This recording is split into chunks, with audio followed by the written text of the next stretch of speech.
It's all perfect.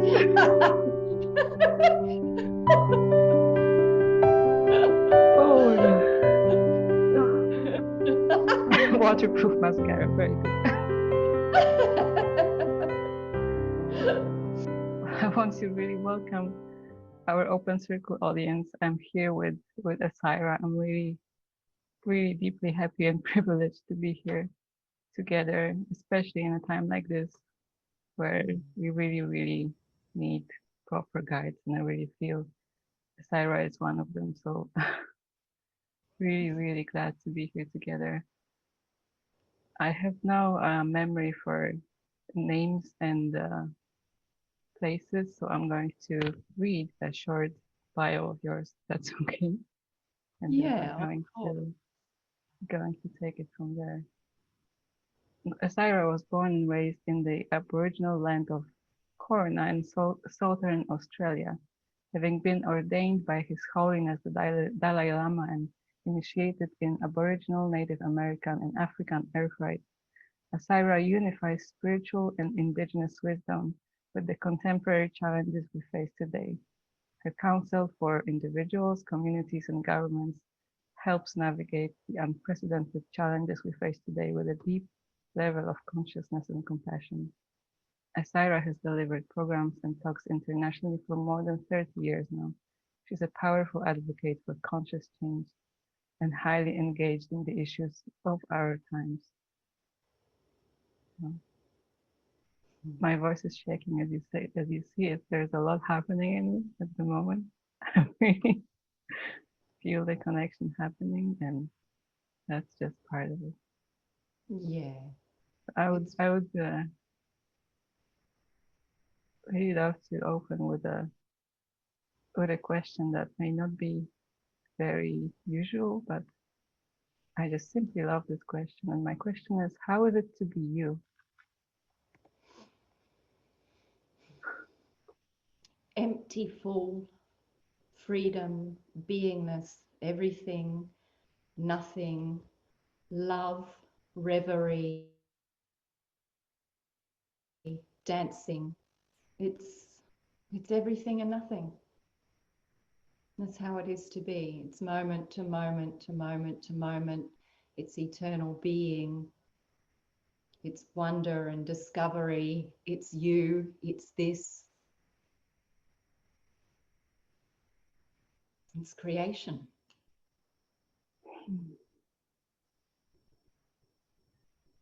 And is there a specific flavor of being in the body of Asira?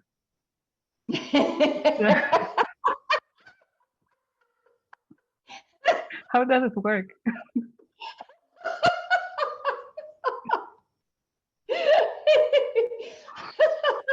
If you're not in the body, actually.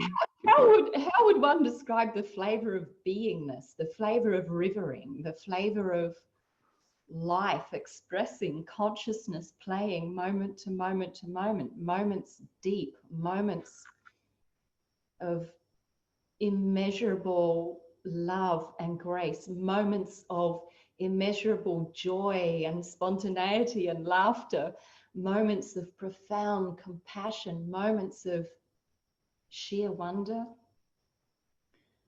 moments of stillness and silence, just infinite void, moments of expansion and radiance. How can you really describe the flavor of beingness?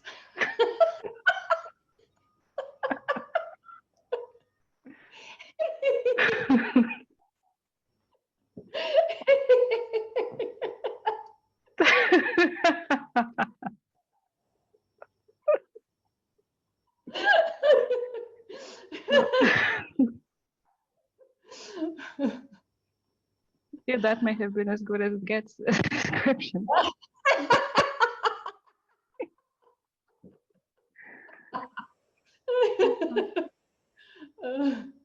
As I was reading your autobiography, I only got to read a few chapters, but I've noticed you had this sense, this flavor from early childhood or from even from before birth, that there was already this sense of not really being that there was this sense of being very surprised and just feeling weird in this little body of a little girl. I really loved that sentence, how bizarre it was to be in this limited body of a little girl. It's just, yeah. Yes. Say a little bit more about your experience from the beginning. Yes. It was a fascinating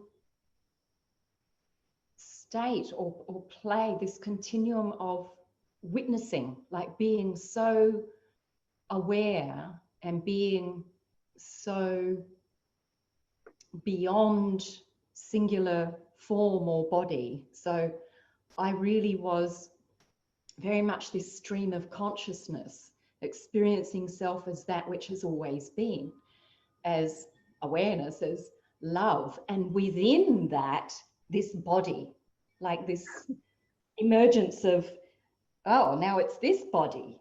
What is this body? And within consciousness, the awareness of former bodies, very different bodies, very different time and place. So much so that there were occasions where I was actually a little bit confused and puzzled. I wondered, have I taken a wrong turn somewhere in the universe? Did I land in the wrong time and place? What's going on here? There was an element that was quite discordant to that which was encountered in my awareness. And the discord was the fact that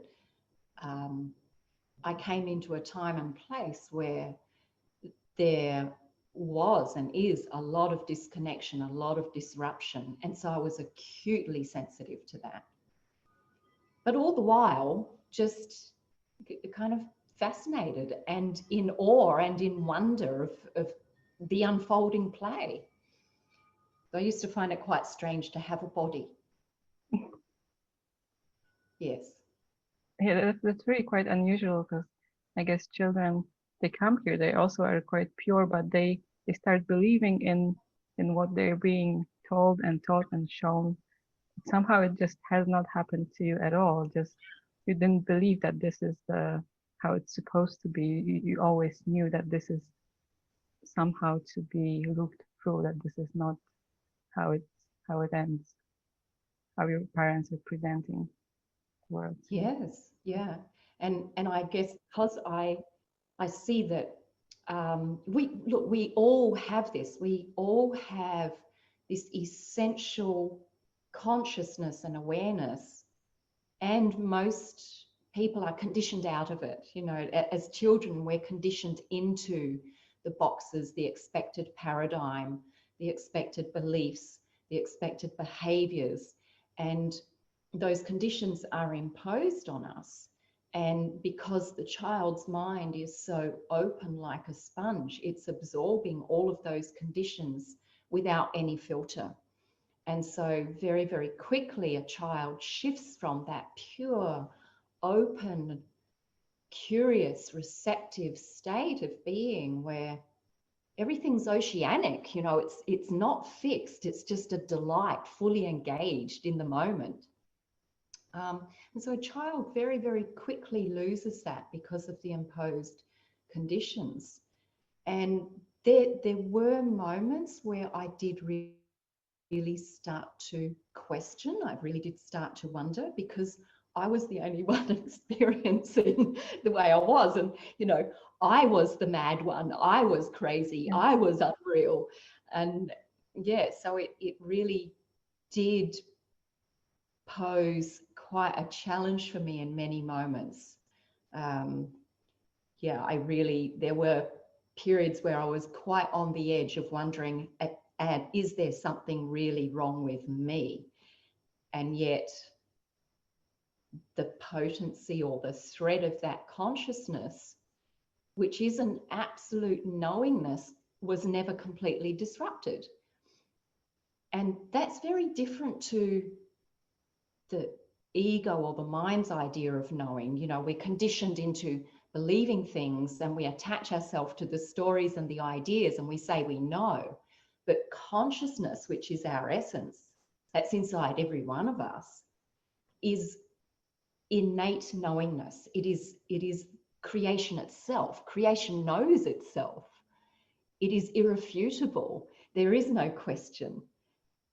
And I guess that's what really humanity is needing to come back to now. So it looks like even when there were some doubts in the mind, they were never obstructing it fully. So they were just seen in the knowing. There were just doubts coming and going, and we never fully believed in them. That's amazing. Yeah, they never fully took root. You know, it's like, in a way, I can't help but think of what Buddha experienced when he underwent the passage of the confrontation of the psyche. He sat deeply, deeply in meditation, in reflection. And within that state, he was confronted by Mara, by all the phantoms, by all the demons. And I recall having a very similar experience when I was in the Himalayas, that I came to see that consciousness is absolutely everything. Mind and consciousness are not separate. And so within consciousness, all the expressions of more distinct behavior and thoughts exist within this field of consciousness. So doubt, fear, hate, anger, joy, love, beauty, peace, sorrow, all of it is here. And all of those thoughts or ideas or expressions, they're like clouds. And sometimes those clouds can be very, very dense the more we give our focus to it. And so I was aware of this throughout my life, that I could see, for example, a doubt would come up, but it was like a cloud just rising in this vastness of beingness, of knowingness, of just what is. And the cloud would come up and then it would just dissolve. And so when I was in the Himalayas, I really lucidly saw this. I realized that we cannot actually escape the realm of thoughts and all the archetypes of the mind, of our psychology. What we can do is see it for what it is. What we can do is rest into our beingness and recognize that we are the clear light of consciousness, like a vast infinite sky, and all the phenomenon of the clouds of the mind, it's part of that vast sky, but it is not fixed. We are not that. It's only if we focus intently on it and we identify with it that we get trapped in the cloud. And then you travel along as the cloud and you think, I am the cloud. And you're just stuck inside this cloud, forgetting that, oh, I am that vast consciousness. That doesn't mean the clouds do not exist. That doesn't mean that the clouds are irrelevant. And I feel this is one of the biggest challenges and steps forward now for humanity, for spiritual seekers, is we've been conditioned into another set of ideals based on the spiritual, where we're seeking transcendence and we have the notion that that transcendence is the end goal. And it's actually not, because that transcendence is then a dissociation. It's a denial of the phenomenon that is the play of consciousness, the phenomenon of being human, of feeling the full spectrum, of having moments of happiness and sorrow and love and doubt. And, you know, that all of these form the colors, the tapestry, the fabric, the texture of creation, of existence. That's all consciousness. And so the next step really is for us, yes, to be aware of, to be awoken to our eternal essence, to know that is what we are, we always remain, And as that, we are the creator of this play of being a human experience.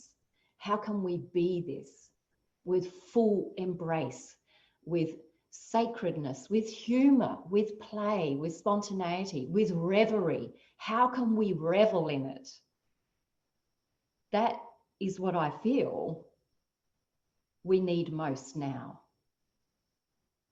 I so We're in deeply agree with crisis. that. Yeah.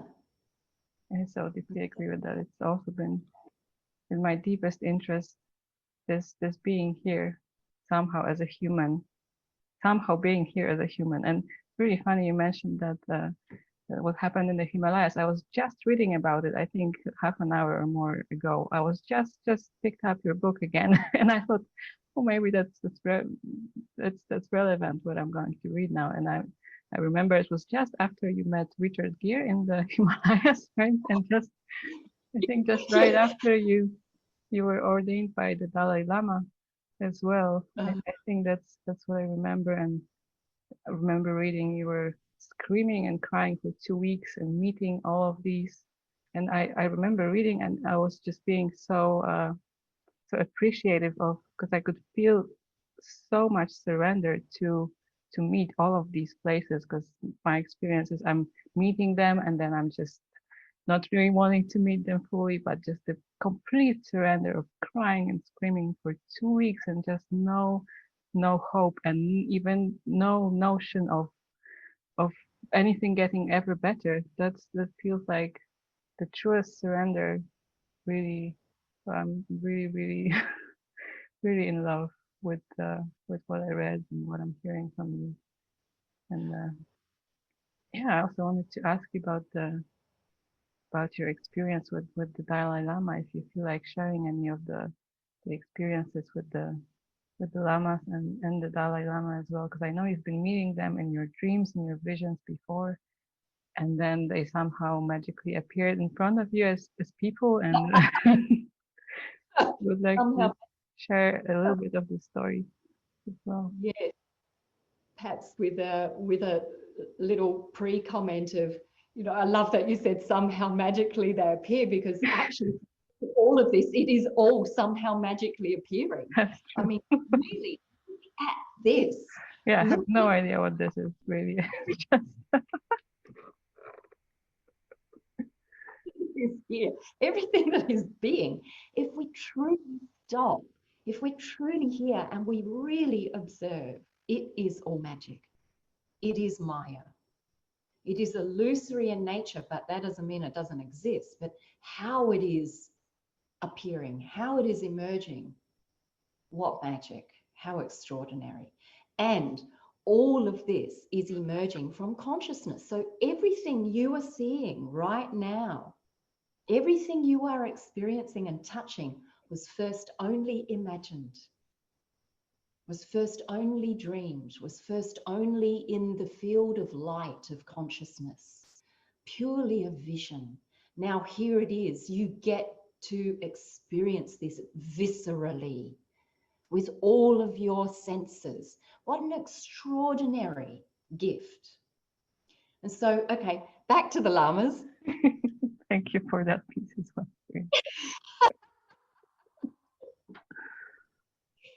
So, yes, as a child, I mentioned that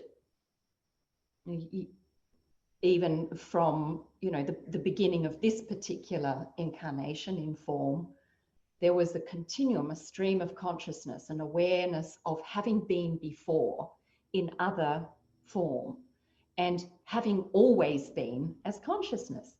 And so within the play of having been before as other form was the continued communion with other yogis and sages.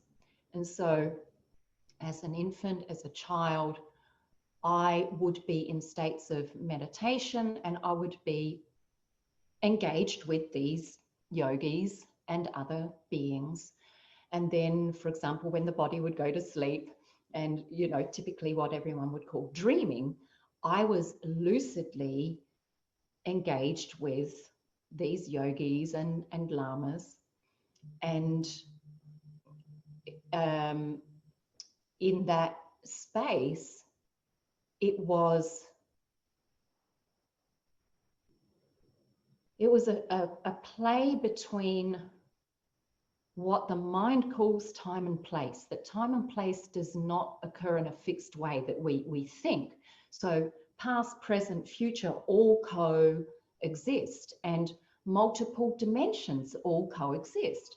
So there I was, sitting in circles with these yogis and lamas. And the interesting thing is that gave intense contrast for me for the life I came into. I came into an ordinary Australian family who, you know, did not have a spiritual sense of relationship to life.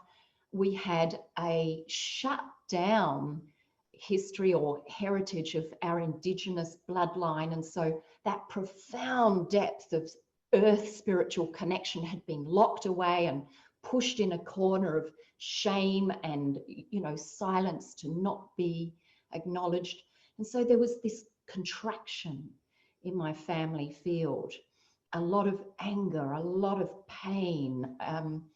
You know, it was very, very torturous in a lot of ways. And so there was this contrast. There I was experiencing interbeing with these yogis and lamas and knowing my true nature, the true nature of sacred life, sacred living, sacred relationship, yearning and pining for my true family. You know, it was like, how did I land up in this family? What am I doing here?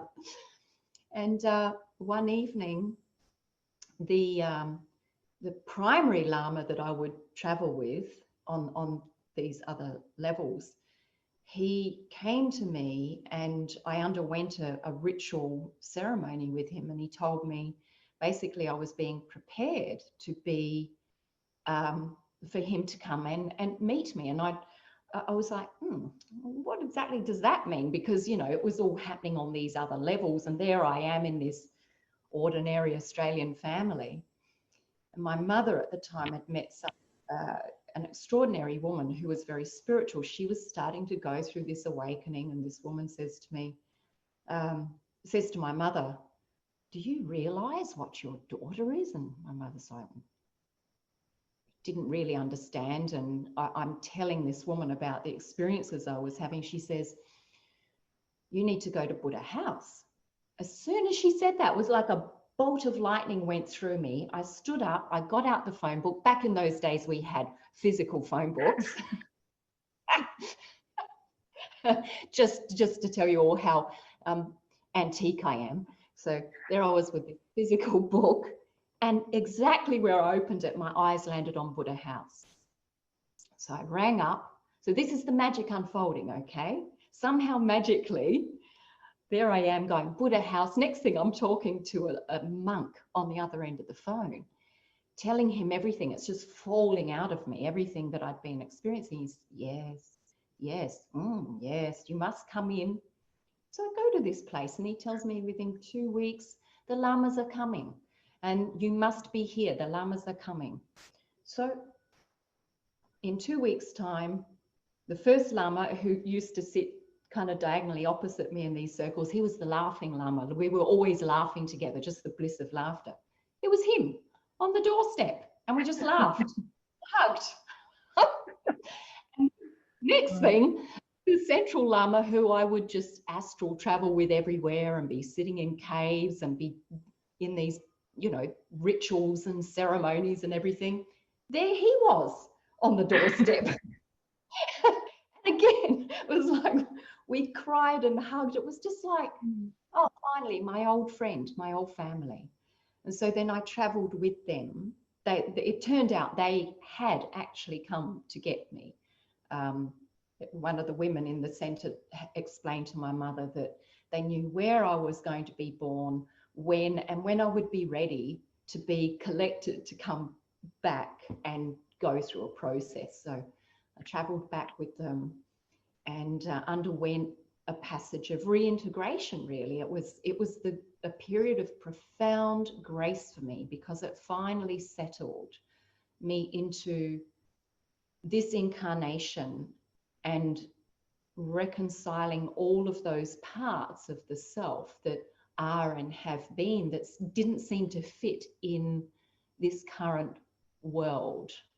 And so it was this profound period of grace and reconciliation, and enabled me to really rest into being this in this time, and to really put it together and know and trust, yes, yes. And so the journey continues, yes, and now it is in this way, in this form. And so spending time with His Holiness was profound, a great honor, a great blessing, and a great friendship, a great affirmation. And I guess in that, the affirmation of knowing the truth of this being, this time, the continuum, to be an instrument of love, an instrument of compassion and awareness, to be a mirror, to be an invitation for everyone else to recognize that in themselves. And ironically, that as much as I was brought back to the Tibetan fraternity and had a deep reintegration with that, ironically, the knowing was I chose this incarnation in a way that was to be completely free of lineage. So although I was ordained and initiated, I knew that it is time to really invite and embody the absolute uniqueness and authenticity of self, that I am not of a lineage. Well, the lineage is consciousness. The lineage is love. That is it. It's not, I am passed on down a line of this teacher or that teacher. Yes, I've had those profoundly blessed experiences. But the truth is, all of us are this consciousness. We do not need to depend on and rely on a lineage. Can we be prepared by that? Can we be blessed by that? Yes, absolutely. But ultimately, we are to shed that, because we are dying in every single moment. We're being reborn in every single moment. We are a new expression here now, always here now. And within this is the truth, the authenticity, the freedom, the fullness, the love, the joy, the peace that we all seek. If we can just surrender to this, just be this, we know the way. We are the way. We are the truth. We are the life, the love, the joy, the freedom. We are this.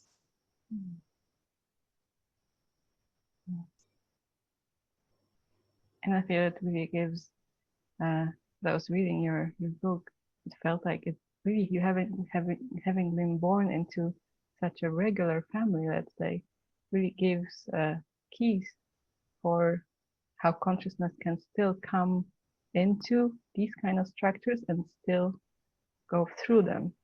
It really feels very, very profound that's what's happened, and it wasn't some kind of exactly as you said, some kind of a lineage of spiritual family or being close to a teacher from the beginning or anything like that. It just really, it's just here, and that's just, it flowers because it's here and not because of what's in the manifestation around it somehow. Absolutely. It's not about circumstances. And I recognized that was very much the design behind intentionally incarnating in this way, that it is a time that humanity needs to reawaken to the sacredness, the divinity within the ordinariness, within the every living moment, within the every living molecule, and restore this relationship, restore the connection to ourself in our humanness, to ourself in our earth nature relationships, to each other, in every single experience, in every single moment, to the shopkeeper, to the butcher, to the, to the animals that surround us, to everything, to reawaken to this. It's here. It is the essence of everything. And we don't need an exclusive setting to validate that. We just need presence to be here.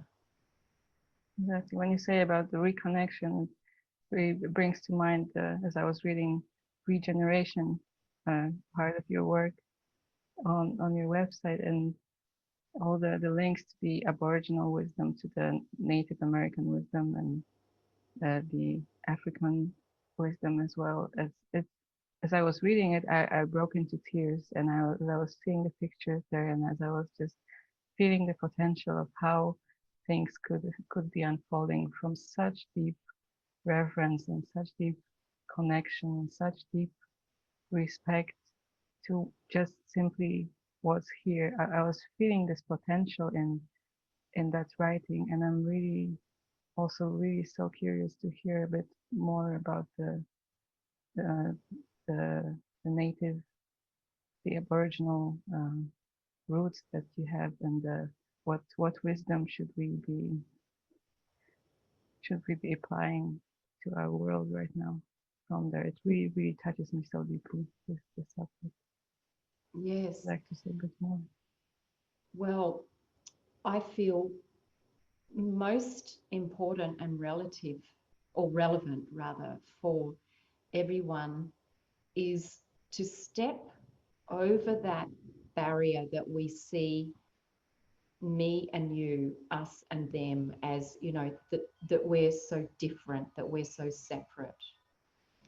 And I feel it's one of the gifts of having been born as mixed blood, mixed heritage, that I'm not, you know, I don't even look, in most people's minds, I don't look Aboriginal. Although when people find out I have Aboriginal blood, they go, yeah, I can see it in the features, even though I'm fair. But the gift of that for myself in reflection is recognizing that no one single one of us is an isolated unit. And yet the modern human experience is siloed. We see ourselves as separate entities. And that is the fundamental root of all Indigenous wisdom and law and knowledge, is that absolute individuality does not exist. We are an interconnected, interdependent fabric of creation. We are all a part of each other, an extension of each other. And even science speaks to this now. You know, you try and break down what is this human body, and you cannot say it is just a human body. It is stardust, it is the water, it's the air that you've just breathed in. And that air that you've just breathed in, the dinosaurs breathed in. You're alive with all the atoms of the dinosaurs as well. And so that's the fundamental root of Indigenous wisdom. And if we look deeply into that, we see we are all that. And not only that, but if we dig deep enough into our DNA, we will discover that we are all Indigenous. We all have those roots. We are all born of earth. We emerge from earth. We emerge from creation. And when that is intact, and that is the absolute central tenet on which all of the law sits to our Aboriginal wisdom keepers, that everything is interconnected. And with that is absolute sacred relationship, love, and reverence for all things, for every aspect of creation. And so that produces a deeply integrated relationship. It means we see ourselves as country, as nature. That's the first pillar. So I speak of 4 pillars of the law that all sit around this central tenet. The first pillar being we are all of country, of nature, of creation. We emerge from it, we are a part of it, and she is a part of us. The second pillar is kinship, that everything is in relationship. There is no separation. It is a constant weaving is what we are, a constant interrelating tapestry with all creatures, with all life, not just our immediate nuclear family, but every single person on the planet, every single creature, every single insect, and to have a deep, honoring relationship with that wherever we are. The third pillar is the soul, the recognition that underlying all of that, and where does all of that emerge from? From within. Everything is emerging from within, from soul, from the unseen, from that eternal stream of being, of consciousness, the ocean of ever eternal being. And that if we are deeply connected to that as the individual, knowing ourselves as a soul, we have an awake relationship with being what we are in each moment as an individual. We are then authentic as a unique individual, and we honor and respect all of that in every other being. And the fourth pillar is the relationship with the cosmos, is recognizing all those interconnecting patterns between microcosms, so the little me, and the great creation, between me and you, cause and effect, all the patterns, all the laws that operate through everything. And so those four pillars, when we are educated in them and we honor them and we live by them, they provide us the constant navigation, the constant map to live in harmony, to live sustainably, to live in peace, in sacredness, in wellness with ourselves, with each other, and the world. And this is a map that is absolutely applicable to every single human on the planet. It has nothing to do with race or distinct heritage. So it's not exclusive to me as an Aboriginal woman and therefore less valuable or relevant to you. It is absolutely imperative to all humans and all life, because you destabilize one of these, life gets a little bit wobbly. You destabilize two, it starts to shake. You destabilize three, it starts to unravel. You destabilize four, and you have absolute chaos. And that is what is happening in the world today. This is why we are seeing unprecedented crises, unprecedented collapse, conflict, disruption, because those four pillars have been disrupted, severed, denied, ignored. And it's time for us to reawaken those pillars. It's time for us to restore, reconnect, recognize the true nature of ourselves, that we are all of this. And if we don't restore this, we will continue in conflict. There will be greater and greater collapse. But the hope in all of this is the suffering we are facing now, just like we shared at the beginning of the conversation, that suffering, the threat, the imposition of disconnection is pushing us more deeply to reconnect. We are impelled by the true nature of ourself, because it's not sustainable. We can't go on when we are living in a disconnected way. We can't go on like that. And thank God for that intelligence that it's bringing us home. It's just all built in. It's just really foolproof. I think, I don't remember if you said it was foolproof, but I completely agree with that. It's really foolproof.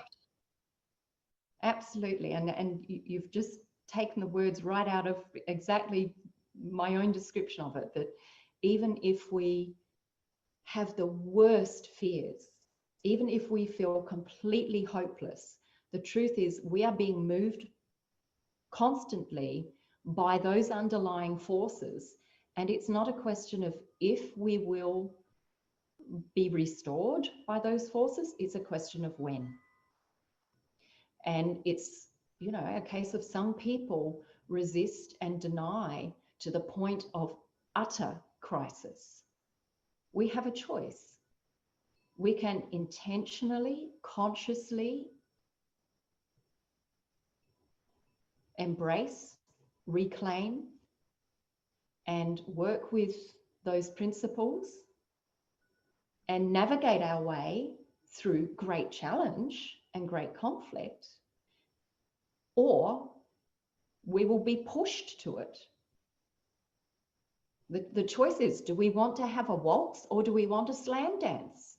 That's the choice.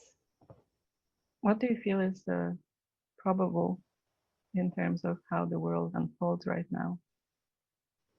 It's probable that it will be precisely as it is and always has been, and that is, it is nuanced. It is never just one thing or just the other. It is an overlapping of coexisting paradigms. Some people are in the slam dance. Some people are the conductors of that, you know, orchestra of chaos and dissonance and disruption and division. And some people are the musicians of harmony, of sacred connection, and returning to the waltz. You know, this is how it is. One thing is for sure, inevitably, that patterns have already been set in motion. We are experiencing now, the sum totality of what we experience now is the result of all of our previous thoughts and intentions. This is critical. If there's one thing out of this conversation I could ask the viewers to really pay attention to, it is this: how you are sitting here right now, how you are thinking, feeling, being, and intending is shaping your next moments. This is all shaping our future. And so now is the time for us to be conscious and intentional and present to everything we are, not to be transcendent and just imagine, well, it's all God, it's all, you know, it's all creation anyway, so, and ignore it. That's dissociation. Mm-hmm. And likewise, not to get lost in the fear and feel overwhelmed that there's nothing we can do, because there is absolutely everything we can do, because we are it. We are the power of creation right here, right now. And I think I heard you say that it's more important now than ever that people do come in contact with their hearts and do feel what's their role here, what action should they be taking right now, really from the heart, from within. And that's something that really deeply interests me as well. And I'm probably one of those who are kind of also in hesitation a little bit in taking fully and completely those actions. But I really feel that's really, it's in a way, it's now or never. In a sense, it sounds a bit dramatic, but it's Yes. how it feels Yeah. like. Yeah, absolutely. That is true. And I guess why that's a struggle for most people is because for us to really occupy the presence of love, we must first travel through the barriers that have been built around love. And that's very painful.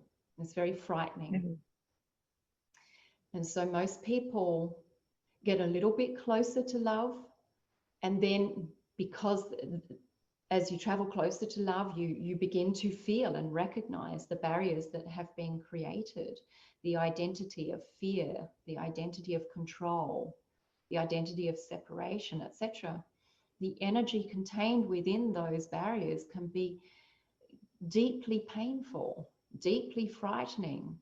And so for that, I just wish to remind everyone that although it seems that is impenetrable, it can seem as if you will never go beyond that. The truth is, you are that which has always been beyond it.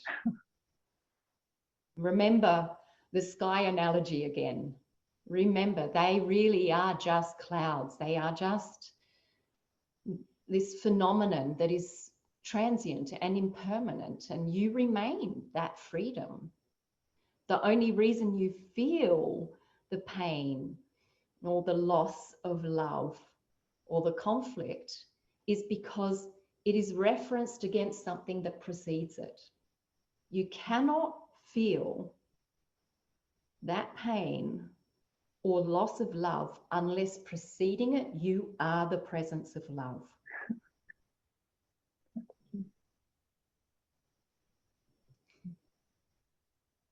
Is that what's happening as you're working with people? Are you yeah, what's happening when you're working with people? Is it you're just watching the clouds becoming a little bit I know it's whatever is now happening is happening. I'm just really curious about how you see it. How is it from your perspective when you're sharing, when you're sharing a sad song? Is it watching the clouds being undone, or how does it look? Well, I guess it's a whole mix of everything, because I'm seeing the truth of everyone. I'm seeing the same presence, the same consciousness, the same infinite, eternal light, love, purity of being.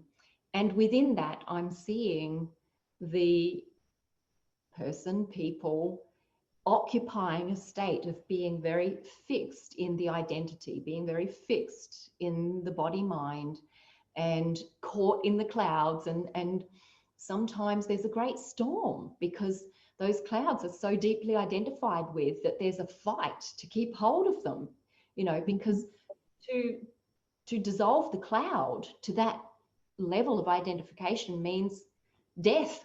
It means annihilation. And so, you know, sometimes that's the passage that one needs to pass through, is there's going to be a really big storm before everything is clear and fresh again. And all we can do is come back to realizing all of this is energy, all of this is impermanent, and that's okay. It's all self. So just let it be the play, let the storm happen, watch, be with it. You know, if think about it, we accept weather, right? We accept nature. What's the weather like there for you today? It was quite rainy. Now it's dark, so I can't really see that. Right, it was quite rainy today, and maybe tomorrow it's going to be sunny, and you're okay with that, generally speaking, right? We're all okay with the weather. Well, the human experience is just another weather system. If you look at your moods, your emotions, it's just another weather system passing through the vast sky of being. And that is how we can really, truly surrender and be present to that. So that's what I'm observing. I'm just observing everyone going through. Holding on to the clouds, and that's my cloud. Don't take it away from me. And just Yeah, gently asking, maybe you would like to let go of the cloud. Maybe not. yeah. Or just see the cloud, just okay, recognize it, be with it. That's okay. The cloud's happening. So what? The cloud will pass.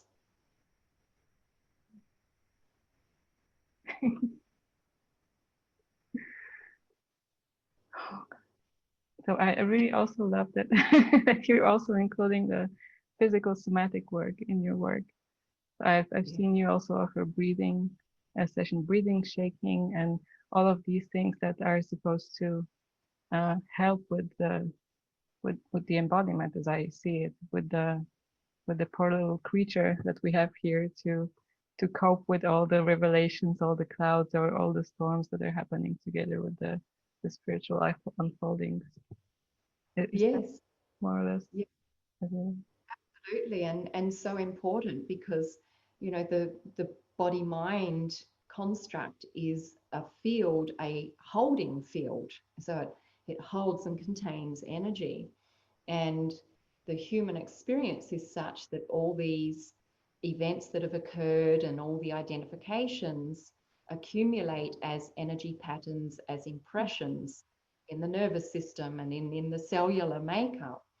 And if that is not moved freely in the way that we're designed to be, we're designed to be a free-flowing, moving being. We're designed to stay in harmony with the seasons, the cycles of nature, the cycles of being human, the cycles of psychology, of physiology, etc. But the modern human is very congested, and so is accumulating and trapping so many of these patterns of beliefs and thoughts and impressions, that everything is congested. And the physiology that we have that naturally addresses that is our breathing and our nervous system. And so if we work consciously with our breathing, we can harness the energies that pass through the body and put them to good work, so that we can more readily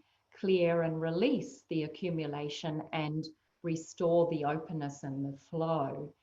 And why this is so, so important, especially as a spiritual seeker, is that if we do not address that first, and you want to come and you want to sit, you want to be in greater calm and greater stillness, you come and you sit and you close your eyes, and on the surface it might look like you're still, but inside are all these storms still raging. Inside, energies are still blocked and trapped. And so there isn't an authentic state of openness. It's almost impossible to enter a deeper state of consciousness, because everything is trapped at the surface level. Mm-hmm. And so everything needs to be flushed out. And that's an important thing to remember too, because, you know, as you do enter the spiritual path more deeply, that process is naturally catalyzed. So everything does start emptying out and opening. And erroneously, there are various camps of thought in society that suggest meditation and spirituality causes madness and that we should avoid it. It's actually the thing that releases the madness, and therefore temporarily we might look mad, but actually we're on our way to liberation. Yeah, it's so important to actually support ourselves in that unfolding, because actually there's so much madness really that sometimes it can be really difficult to cope with for some people for some periods of time, because we have all these other things to cope with in life, and suddenly there is just really pure madness happening. So I want to how to be it is just breathe and shake. And that's really, I've been also discovering this recently for myself, that okay, it's not just being, it's not just sitting, but it's also shaking, it's also moving, it's also breathing, and there's nothing wrong about it. I've discovered there was a sense of it being somehow less spiritual or something like that. I discovered that belief some time ago, and just wow, that's completely the opposite of what's real actually. Absolutely. And importantly, that rather than thinking, you know, when all the ugliness comes up, bubbles up and spills over, that's not an indication that you are failing or you are regressing, but rather the evidence that you are shedding, you are transforming, you are emptying out all that which is no longer of truth. That's what's happening.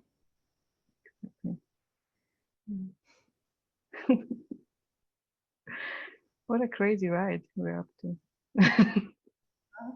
It's a very crazy ride. That's for sure. This time on the planet is, oh boy, oh boy.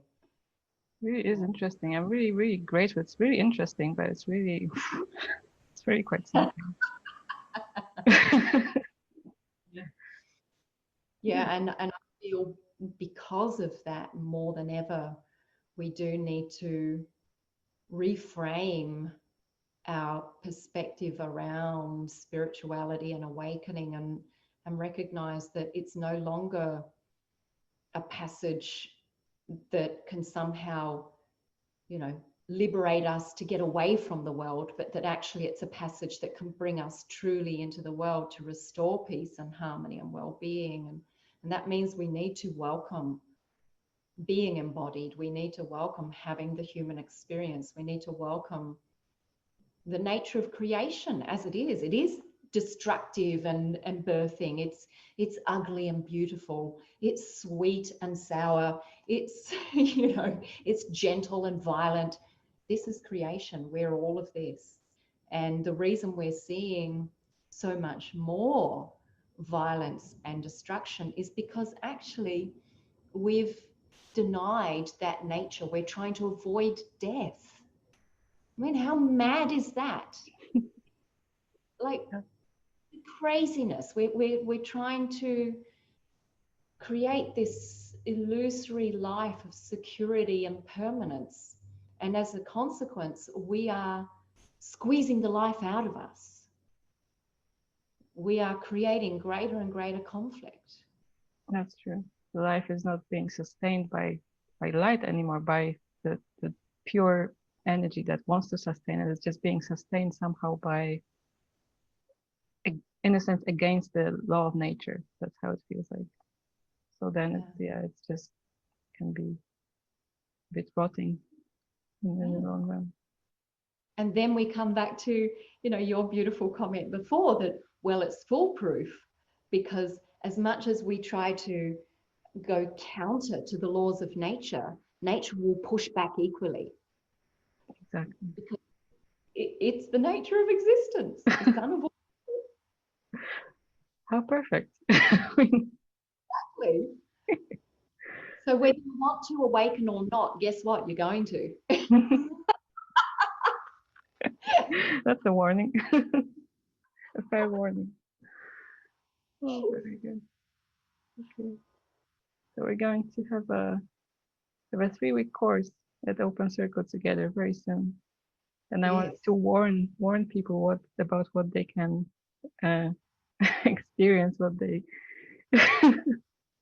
what should they be getting ready to experience. Going to have a course that's titled Awakening in a Time of Significant Change in the World. So that's exactly what we've been talking about, and it's also bridging the gap between awakening and lived experience during these times. And if you want to add any words to what can be expected, if warning. If you don't want to be in your power, then avoid this program. That's what it's about. It's like, that's the warning. If you don't want to be more surrendered, more accepting, and, you know, more with what is happening consciously, then don't do the program. That's the warning. Yeah, there are things that we have to face. We have to stand right in the face of ourselves and what is happening and keep our eyes wide open. You know, that's the challenge, is to keep our eyes wide open. We cannot look away from the gravity of our situation. We cannot look away from, you know, the fears, the conflicts, and we cannot look away from the love, the compassion, the power of our spirit. We have to stand present with all of this now. That's the invitation. Life has asked us to stand in this. We're all, each of us is that call. And it's going to take each of us to not just hear that call, but to accept it. Yeah. Because, you know, many people ask for the truth. The question is, are you willing to accept the truth? So who is this program for? Is it for everyone who's willing to accept the truth? Would that be? Absolutely. Absolutely. And we know this. You know this. Those who are listening right now know this. We know in the deepest part of our being that this is our opportunity, that we cannot do it in isolation. It is absolutely relevant to be here together, to enter this space together, because it's in this collective gathering, coming together, that we will harness the full power of the consciousness that we most need now. Yeah. Yeah, I really feel the shape of what you were just sharing. It's really so beautiful, and I really, well, I'm also really inviting everyone to join us in that in that harnessing. It's just feels so powerful and so needed, and just so precisely for now. That's really how it Yeah, feels like. yeah. Mm. And that really it is for every person who truly wants to know that their hope is valid, their hope is real, that the hope that we have, that spark of light and love that's inside each and every one of us, it's not an illusion. It is very, very real. There is very real reason for us to have true hope. And I want to be here to support you and nurture you in that, to alight you in that, Mm. and for you to recognize that light in yourself. That's so touching for me personally, and I know there are so many people who are on the edge of losing hope at the moment, and that's just so important, so that this spark is recognized and brought forward, so that it's not clouded further. It's, yeah, it's really really feel that invitation. Thank you for that. Yeah. Yeah. And where else can we find you? What else will you be offering, or if if our viewers would like to join you also outside of Open Circle, if there's I anything guess you'd like to share? probably one of the best ways, first of all, is to join um, the email list, you know, to receive updates of what type of talks I'll be engaging with. You know, there's other platforms that I speak on as well, and what a beautiful opportunity to be interviewed by you and to be able to share on Open Circle. So thank you so much for that. And the Awakening Place, which is the platform that provides all the content that I've delivered as online programs, and you can really dive deeply into that, or even just, you know, work with one of the simple tools, and you'll feel some support and nurturing from that. There's the books as well that are very supportive. Awakening You, which was my last written piece, which is really a guiding manual, and of course the website. I'm sure you've got that there for everyone who's joined to go to the website, and you'll be able to find all sorts of ways to join in. And there's regular satsangs, online talks, and hopefully soon we'll be able to share much more also as a coming together in shared physical sacred presence as well. So I know that sometime, hopefully in the not too distant future, I will be visiting Europe. That was cancelled. I was to be on a world tour just over this year, the UK, Europe, and the United States. So wherever you are joining in from, I'm sure that there's going to be a meeting sometime in the future physically as well. In the meantime, let's celebrate the technology that we have, that we can join in this way online. Wonderful. What an opportunity that we can all be together like this. It's just amazing and just stunning. Yeah. And I also heard you're working with communities as well. Is that true? Is there a way, there is a community that would like to be somehow supported? Is the regeneration program Yes, for this? yes. So there's the Awakening Place community. So spiritual seekers can, you know, in having explored some of the teachings or the tools that I provide, can come together and share together. And again, remember, it's this coming together in that shared intention of being deeply present, being conscious, responding consciously, that is so supportive and nurturing. And so there's that community that when you join the Awakening Place, you can also come together in that way. And I do projects where I work with a variety of communities, including Indigenous, and I take people on pilgrimage to be part of that and learn and discover ways that we're all part of this time. You know, it doesn't matter where we come from, what our age, what our background, our culture. We're all part of this time of shift. We've been living in great degeneration, but now we are all part of the regeneration. And so everything we're doing, whether it's little small steps, as the actions we take daily, and our bigger motivations, and to come together, that's part of us sharing actively in this time of regeneration for ourselves, spiritually, mentally, physically, and emotionally, and for the planet. Because ultimately, that's what our awakening is about. It's not for ourselves, it's a liberation from our sense of individual ego self for the love of all. Thank you so much. I have tears in my eyes after what you just said. Oh, wow, it's been a blast to speak to you. Thank you so much for for for finding time for this, and for being here with me, for being here for all of us. And we're going to meet again at November 8th, 8th, 15th, and 22nd at Open Circle. That's our 3-week mini retreat. Yes. And thank you again. I love you, and I'm just so happy we could spend time together. I love you dearly.